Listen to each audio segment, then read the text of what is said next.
capitalismo necesita mano de obra, y necesita mano de obra barata para las industrias, para los servicios, pero también para la agricultura, y México es su reservorio natural.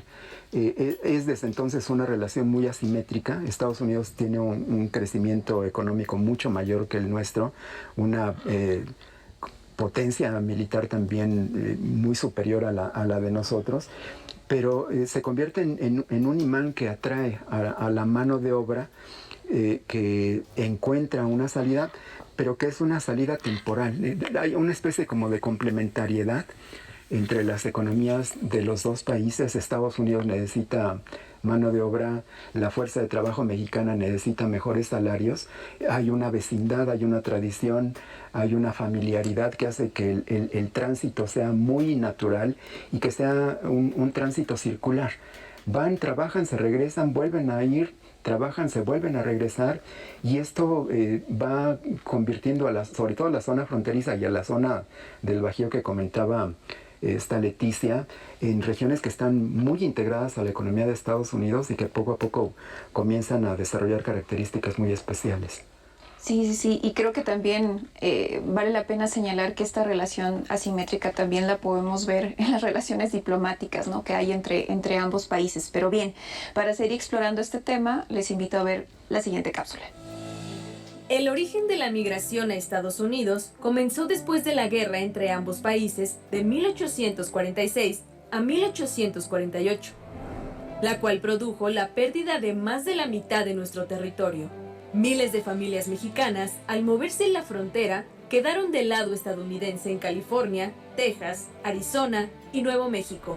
Fue natural que esos mexicanos, que tenían parientes de este lado de la frontera, siguieran en contacto y comenzara el tránsito a través de una frontera porosa que no tenía vigilancia en la segunda mitad del siglo XIX. La primera etapa en la historia de la migración, según el historiador Jorge Durán, comenzó en 1884, cuando el Ferrocarril Central Mexicano se conectó con la red ferroviaria estadounidense en Paso del Norte.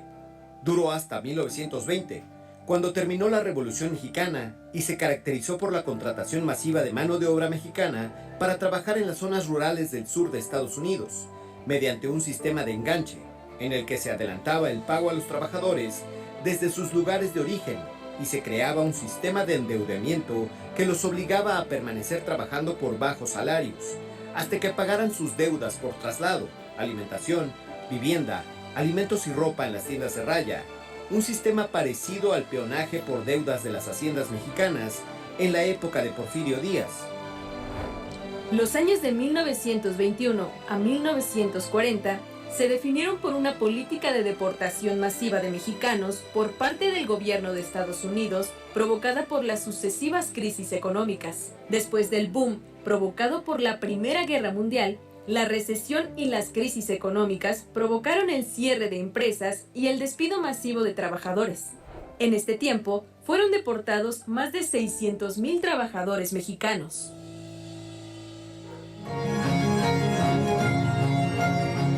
Regresamos con Leticia, con Felipe, estamos hablando, reflexionando sobre el tema de la migración México-Estados Unidos en la historia de México. Ya la cápsula nos ha referido a un par de etapas, ¿no?, de este proceso de larga duración, ¿no?, que es el proceso migratorio. Y en ese sentido, Leticia, bueno, ya tú también en tu primera intervención hablabas de esta primera etapa que se da además por medio de un sistema que se le conoce como de enganche, ¿no? Cómo de alguna manera la mano de obra mexicana es llevada para ciertos espacios laborales estratégicos del momento, ¿no?, en Estados Unidos, esta sociedad que se está desarrollando en un capitalismo y un liberalismo muy, muy fuerte. Ahora bien, lo que yo te quiero preguntar o te invito a que reflexionemos es la cuestión de la frontera. Ya la cápsula hablaba de una frontera porosa. ¿A qué se refiere en la cápsula cuando hablamos de una frontera porosa, ¿no?, en una etapa específica, y en qué momento se empieza a transformar esta idea de una frontera porosa, o si sigue siendo porosa, o de qué manera ha intervenido ciertos actores para limitar o generar esta idea de la frontera como límite? Bueno, lo que pasa es que la frontera es una marca geográfica, ¿no? Es una cuestión que sí se delimita y que, bueno, ciertamente hay zonas donde claramente se puede observar que hay un muro o algo que marca eso. Y esto se ha dado, pues, producto de una guerra. Y no solamente en el caso de México, toda frontera es producto de una guerra. Entonces, una de las cuestiones que me parece que se fue dando a lo largo de la historia de México y Estados Unidos es cómo ese desierto inmenso por las partes de Sonora, de Chihuahua, bueno, pues era totalmente caminable. Lo que nos cuentan, incluso familias que nos han contado, es cómo eso no se daba hace un siglo y cómo el tránsito era muy libre. Ahora, ¿cómo se va dando poco a poco restricciones que no tienen que ver solo con esta frontera, sino otro tipo de restricciones? Tú decías, Felipe, bueno, que parecería una dinámica de migración pues muy loable en el sentido de que van y regresan y que esa es parte de lo que Estados Unidos siempre ha querido, ¿no? Una migración trabajadora, dócil, que llegue, trabaje y se regrese. O sea, pero todo proceso migratorio de cualquier país, todo proceso migratorio lo que hace es que efectivamente hay un grupo que va, pero unos siempre se van quedando. Y eso es lo que va conformando estas comunidades, que en el caso de la comunidad mexicana, que es la diferencia con cualquier otra comunidad, es que había ya una comunidad a la cual sumarse. Producto, como lo estaba explicando Felipe, de esa guerra que dejó a unos de un lado, que los volvió de un día al otro estadounidenses, y a otros que porque la frontera los cruzó o porque cruzaron la frontera para quedarse del lado mexicano después de esa guerra. Bueno, lo que ocurre es que al sumarse esta población trabajadora que está yendo cada tanto, que se queda una temporada, unos que se van quedando van agrandando a esa comunidad en términos de números, pero también es parte de lo que explica la sobrevivencia de la cultura, el lenguaje, la relación con el país, ¿sí? En el caso de México. O sea, no es lo que va a pasar con los irlandeses o los franceses, de los que yo hablaba al inicio en términos de esta migración masiva que va a recibir Estados Unidos de finales del 19, principios del 20, en estos periodos que coinciden con el gran éxodo mexicano, ¿no? Entonces, creo que ese es un punto. Y hay fronteras, estas físicas de las que hablábamos, pero también las otras fronteras en el sentido de que Estados Unidos firma, por ejemplo, un acuerdo con México, producto de este proceso de bélico que se necesita ya en la Segunda Guerra Mundial, necesitan esta mano de obra agrícola para los estados del sur, esta parte de California, Texas, Nuevo México, Arizona, que son principalmente, bueno, sobre todo California y Texas en todo caso, que necesitan esta mano de obra y que entonces el famoso Tratado de Braceros, que lleva un número importante de mexicanos y que permite que se dé este convenio durante varias décadas. Pero lo importante es cuando Estados Unidos decide retirarse unilateralmente del tratado en 1964, y esto es un tipo de frontera, para decirlo de alguna manera, en el sentido de que se establece un nuevo patrón de migración que ya hace indocumentada la migración mexicana, que continúa yendo, y creo que este es otro dato importante, sobre todo en el caso de la migración mexicana. Se ha dado una lectura muy economicista, muy superada ya hace mucho tiempo por los estudiosos de este tema, pero una visión muy economicista de la economía que jala, la economía que expulsa por la economía precaria o por la situación de pobreza, y entonces esta economía rica que atrae y que tiene para que la gente pueda trabajar. Y sin embargo, lo que también ya sabemos hoy es que hay una dinámica que llega a un punto en el cual, más allá de la propia economía, ya hay una circularidad que permite que ese proceso de movilidad se dé inclusive aún no siendo tan rentable como podríamos creer, ¿sí? Ya hay una parte donde la tradición de migrar, la oportunidad de hacerlo, digamos la imitación de los grupos que perviven con esta migración como parte de su lógica cultural, pues también tiene un efecto muy importante en una sociedad como la mexicana, que durante más de 100 años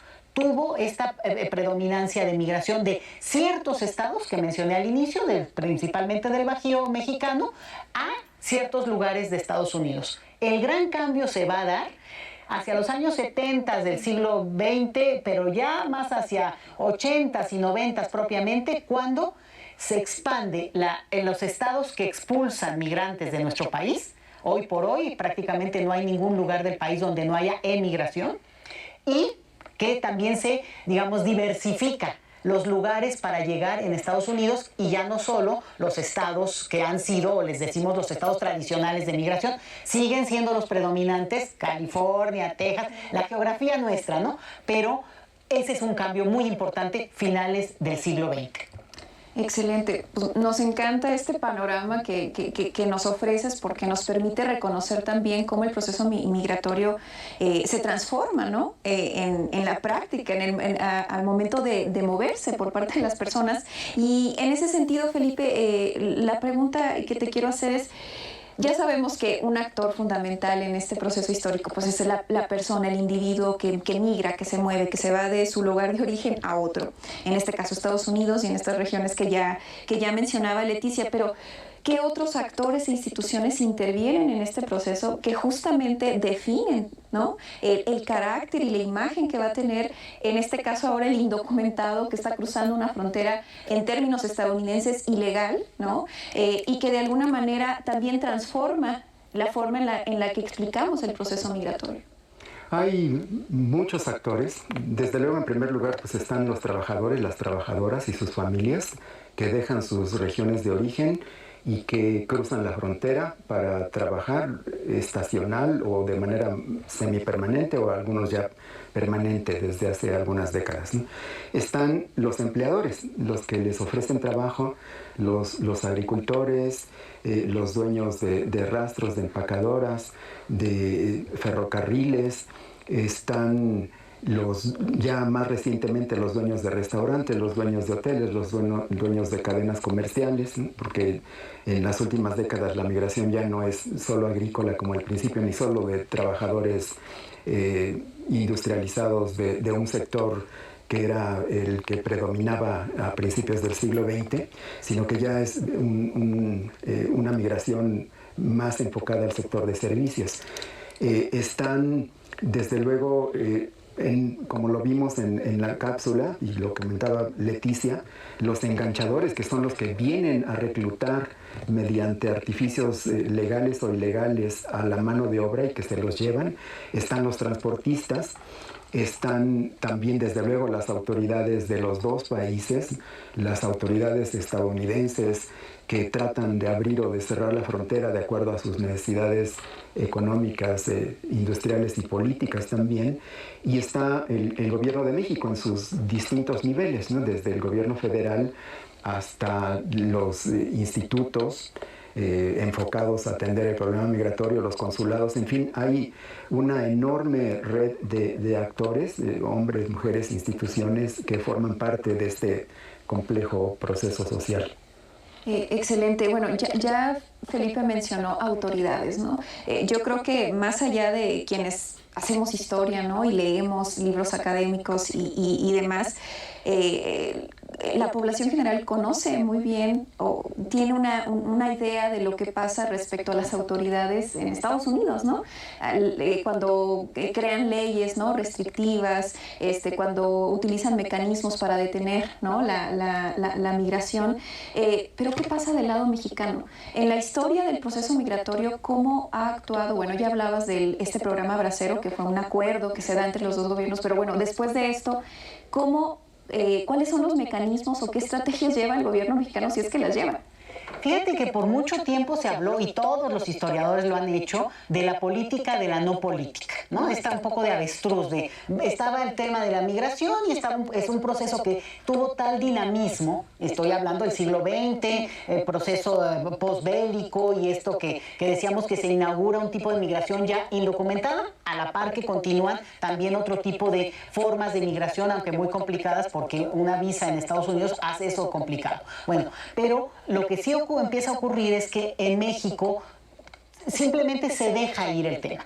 Ya hay un momento en el cual es en los años 80 sobre todo, cuando en México se empieza a ver el potencial que tiene la comunidad mexicana, que ya se está consolidando en número, como decía yo, con estos que van quedándose, producto de una migración laboral, una migración que empieza a afincar también sus redes, a formar familias y a sumarse a esta comunidad de origen.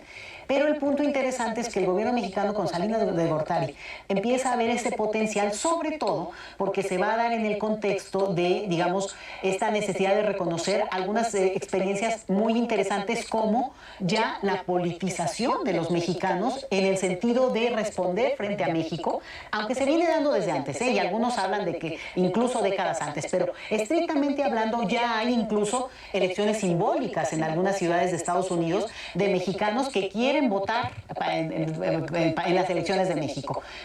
El componente es fuerte en términos de indocumentación, pero también es un debate muy fuerte en Estados Unidos que va a llevar a que en los años 80 se legalice la famosa IRCA, que es una ley que se aprueba en ese país en un debate muy profundo, muy fuerte, y es la gran amnistía aquella que ocurre en esos años, que hoy se habla de que ojalá hubiera otro tipo de regulación así masiva, que permite que 3 millones de personas se documenten prácticamente de un día al otro, digo, con un proceso jurídico largo, pero que se documenten, y por tanto los mexicanos, 2 millones de mexicanos de un día al otro, pueden ir y venir entre México y Estados Unidos de manera libre.